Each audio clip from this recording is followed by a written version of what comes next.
This week's 48 Hours investigates the case of a young Texas woman who may have been murdered because she resembled the killer's ex-girlfriend.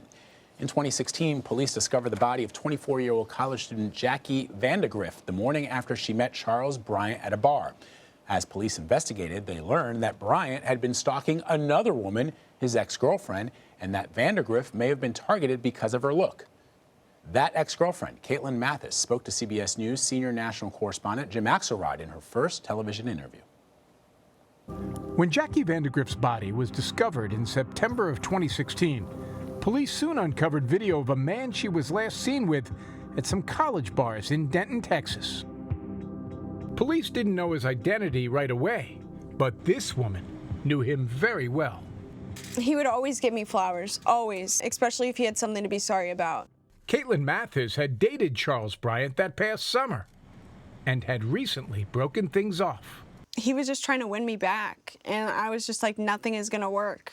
But Bryant was not taking no for an answer. In the weeks leading up to Jackie's death, he kept showing up on Caitlin's campus in Denton and was arrested 3 times. You know for sure it was him? Yeah, I know it was him. She had also filed a restraining order against him. This history made Bryant a good suspect in Jackie Vandagriff's case, but police didn't have enough evidence to arrest him right away. But shortly after Jackie's body was found, he tried to contact Caitlin again, which was a violation of that restraining order. He was brought in for questioning. Yeah, it's crazy because I really don't remember meeting this girl. At first, Bryant denied knowing who Jackie was. But Texas Ranger Jim Holland, who specializes in interviewing serial killers, thought he might be able to get Bryant to confess. A lot of these people, they actually want to tell you. They want to tell someone. In the course of a long interrogation, Holland got Bryant to admit he had been with Jackie that night.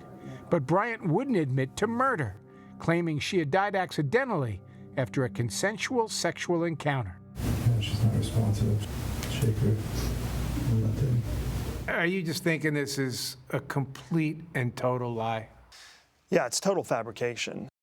Holland believes Bryant did kill Jackie intentionally, and it was all triggered by his feelings for Caitlin. In his mind, he was seeking revenge on his ex-girlfriend who had called the police on him. I think that he really wanted to kill me. I think that he wanted me dead. So with more on this murder, Jim Axelrod is joining us now. So, Jim, Bryant said that Jackie's death was an accident. Just how did he explain that? What's he saying? Well, Charles Bryant's story was that this was a strangulation as part of a consensual sexual encounter with Jackie Vandagriff. But I want to be clear. I want to be very, very clear. No investigator or prosecutor ever found a shred of evidence to suggest that any kind of sexual encounter, consensual or not, ever occurred between Bryant and Jackie Vandagriff. So Jim, what was his defense, I guess? So at trial, Vlad, Charles Bryant sort of retold this story. There was a consensual sexual encounter, strangulation, that he panicked and disposed of the body because he was panicked. But again, the Texas Ranger, who was instrumental in cracking this case, and the prosecutors never bought that for a second, which was why Caitlin Mathis's testimony became paramount.